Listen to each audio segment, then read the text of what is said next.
Let's talk about some tips and tricks when you actually get on that ambulance in paramedic school.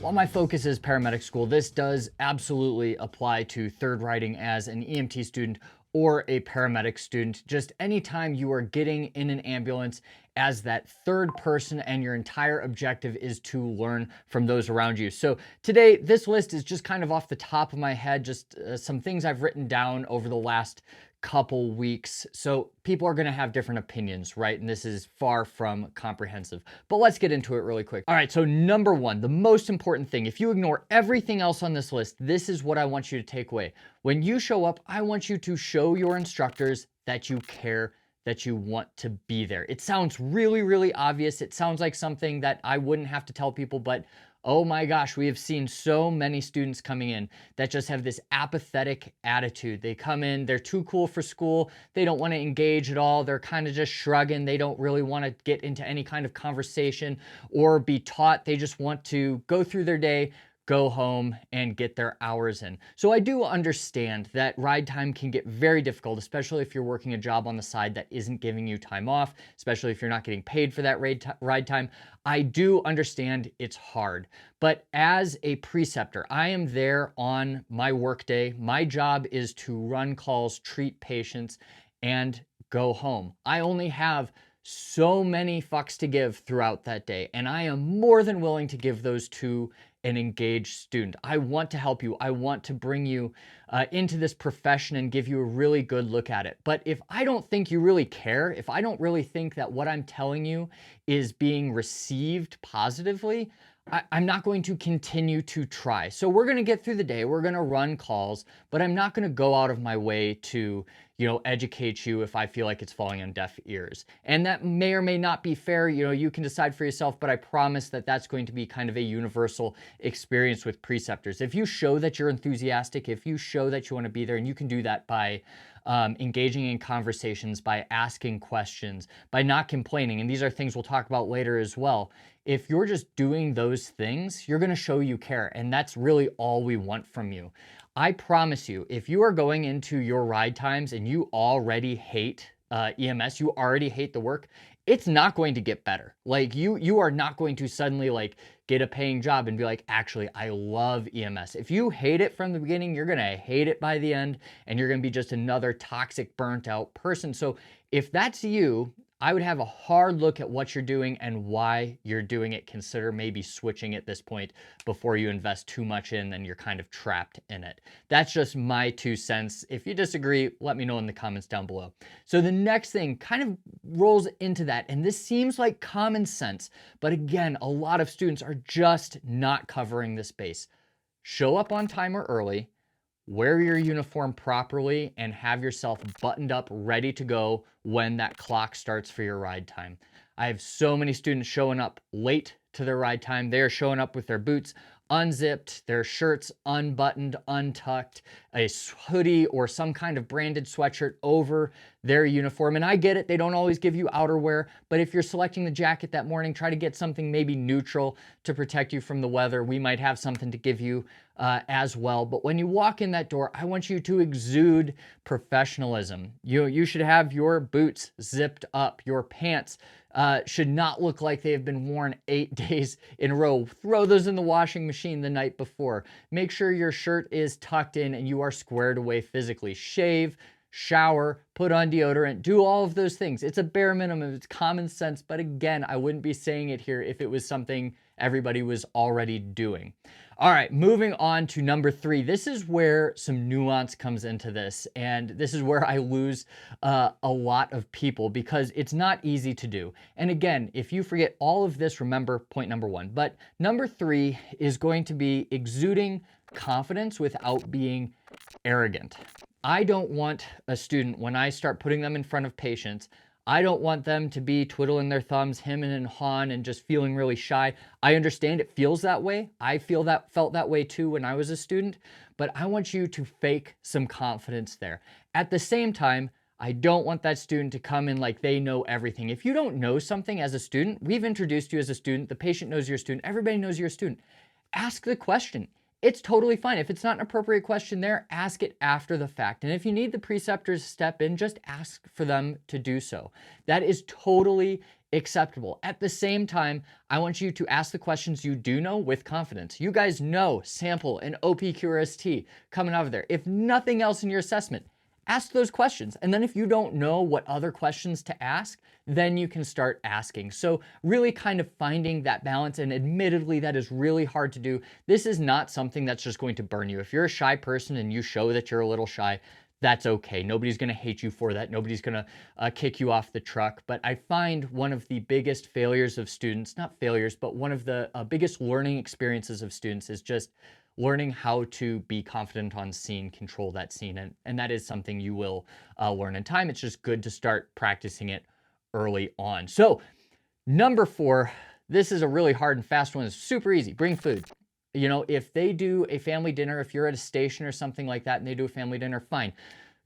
Pitch into that, eat that. That's totally fine. But have that food there. We have it all the time where students come to us, and our base, we really don't have much of a kitchen. We don't usually go out. Most of us bring our food in and then warm it up in the microwave or something like that.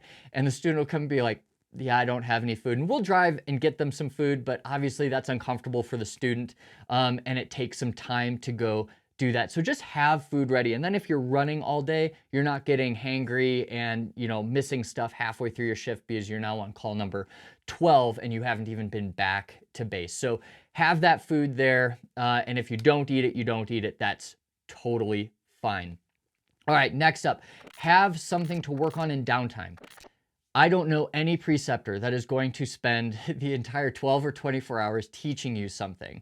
And it is okay to sit for a second and, you know, learn some stuff, but have something to work on. It's okay to sit down, just have your textbook, read your chapter, you know, have some work you can do that doesn't involve the preceptor's attention that you can do when they're ready to give you that downtime. So one, it's going to give you some time to study, catch up on some things and improve your knowledge, or even look up stuff that you've seen that day. But it will also show that you are willing to learn on your own and that you're self-motivating. Once again, this comes back to kind of showing that you care, showing that you're interested in it, and showing that you're trying to improve as a student. So what kind of goes along with this point is going to be asking questions and having some things you want your instructor to go over with you. I always ask my students, hey, what do you want to cover? What are you struggling with in school? What can I help you with? This is one-on-one tutoring. You have somebody that has been through the class that you are in now. They passed, they have real world experience. They can help you get a concept that you might be struggling with in school. Now, there are definitely things that I don't know. There are definitely things that I'm not qualified to teach that I can do, but I have trouble articulating. I will tell you if that's the case. But most of the time, the things that a student needs help with are something that I'm very, very proficient in. And I'm so willing to sit down and help them.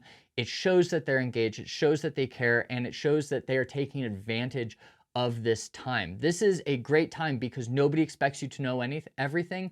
There's absolutely nothing wrong with asking these questions and going from there. I have one bonus point at the end, but kind of the last main point, and this is a me thing, right? Like, I don't know if other people have this experience, but with the rise in PrepMedic pages, they're great.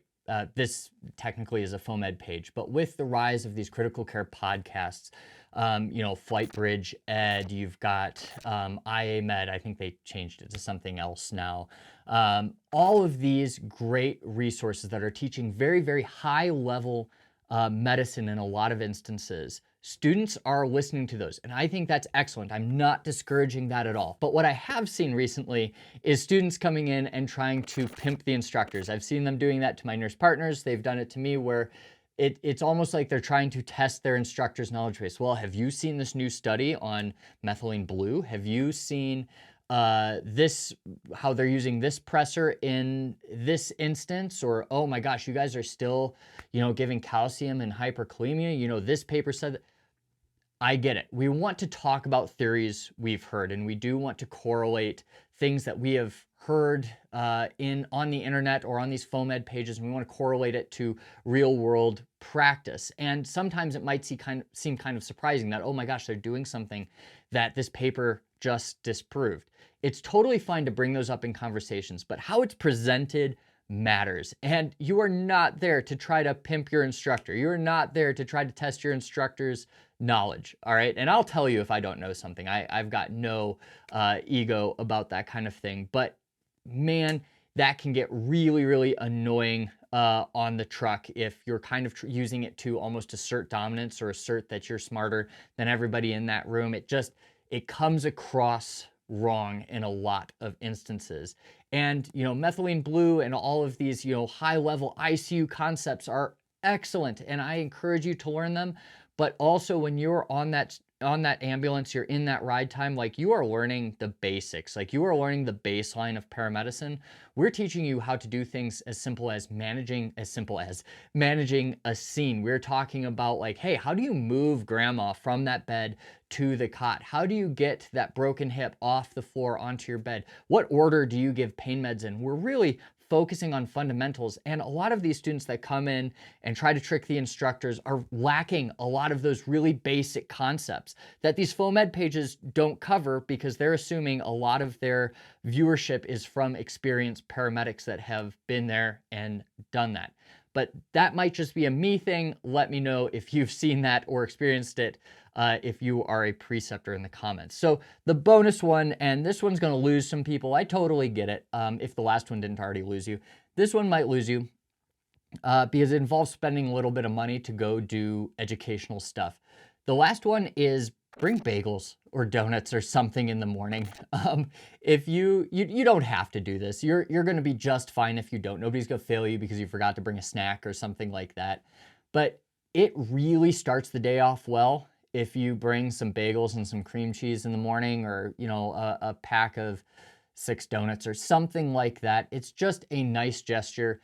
I would say if you're new, that's a bigger thing. Like if you just got hired, showing up to your first day with something like that is big. But I've seen it work really well for students as well. Base bribery is kind of a tradition as old as time.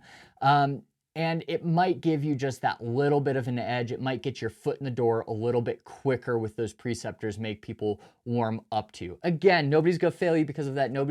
It's not going to reflect negatively. Nobody's going to think badly of you if you don't. It's totally fine if you can't afford it, but it definitely helps. So what else do you think is good advice for third riders going into their preceptorship in EMT or paramedic school? Leave it in the comments down below, and I will see you next week.